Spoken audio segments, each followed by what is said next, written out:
सबों को जय मसीह की। Praise the Lord.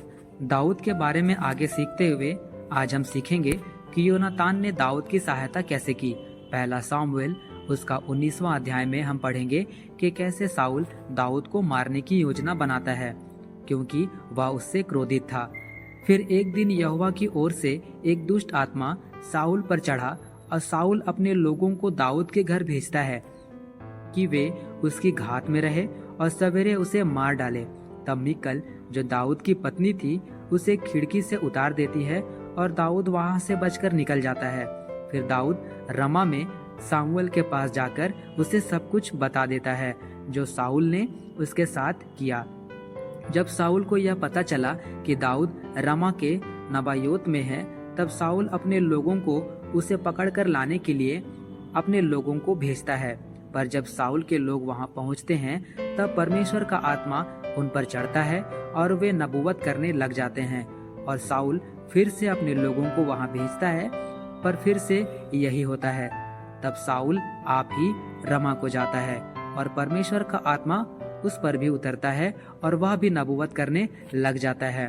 पहला सामुएल उसका 20वां अध्याय में हम पढ़ेंगे कि दाऊद योनातान से, जो साउल का पुत्र था, मिलकर उसे बताता है कि उसका पिता साउल उसे मार डालना चाहता है। और क्योंकि योनातान दाऊद से प्रीति रखता था, इसलिए साउल नहीं चाहता था कि यह बात योनातान को मालूम हो। इसलिए दाऊद और योनातान ने मिलकर यह योजना बनाई कि जब नया चांद का पर्व होगा तो दाऊद भोजन पर नहीं आएगा। और यह देखकर कि दाऊद भोजन पर नहीं आया है, साउल जब योनातान से इसका कारण पूछे तो वह यह कहे कि दाऊद ने विनती कर बैतुलहम जाने की छुट्टी मांगी और वह चला गया। यह सुनकर अगर साउल क्रोधित होता है तो योनातान यह बात दाऊद को बताए और उसे जाने के लिए कहे। पहला सामुएल उसका 20वां अध्याय 17वां पद से लेके 23 पद में हम पढ़ेंगे कि जब नए चांद का पर्व आया तो साउल ने यह देखा कि दाऊद भोजन के लिए नहीं आया है और इसका कारण योनातान से पूछा। जब योनातान ने यह कहा कि दाऊद बैतुलहम गया है, तो यह सुनकर साउल क्रोधित हुआ और अपना भाला योनातान की ओर फेंका। इससे योनातान जान गया कि उसका पिता निश्चय ही दाऊद को मार डालना चाहता है।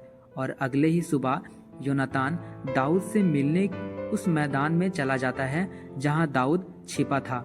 योनातान अपने साथ एक छोटे लड़के को लेकर वहां जाता है और उससे कहता है कि जब मैं तीर चलाऊंगा तो तू उसे जाकर ले आना।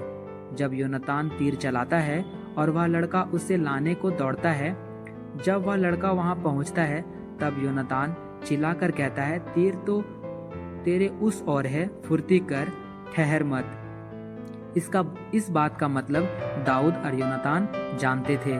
इसलिए जब वह लड़का वहां से चला जाता है, तब दाऊद पत्थर के पीछे से निकलकर जमीन पर गिरता है और योनातान और दाऊद एक दूसरे को चूमकर रोते हैं और योनातान उसे परमेश्वर के नाम से विदा कर देता है। तो आज हमने सीखा कि हम भी कई बार मुसीबतों से घिरे होते हैं और नहीं समझ पाते कि क्या करें, पर याद रखें परमेश्वर के पास हमारे लिए योजनाएं हैं। जैसा लिखा है यिर्मयाह उसका 29वां अध्याय 11 पद में, क्योंकि यहोवा की यह वाणी है कि जो कल्पनाएं मैं तुम्हारे विषय में करता हूँ उन्हें मैं जानता हूँ, वे हानि की नहीं वरन कुशल की ही हैं, और अंत में तुम्हारी आशा पूरी करूँगा। इसलिए परमेश्वर की योजना पर भरोसा रखें, उसके साथ चलें और समय बिताएं। और वह जैसे दाऊद के साथ हमेशा था, आपके और हमारे साथ भी रहेगा। आप अगर चाहें तो हमें इंस्टाग्राम पर फॉलो करें और वीडियो को लाइक करें, कमेंट करें, इसे शेयर भी करें।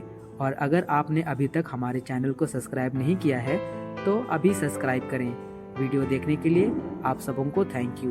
प्रभु आप सबों को आशीष दे।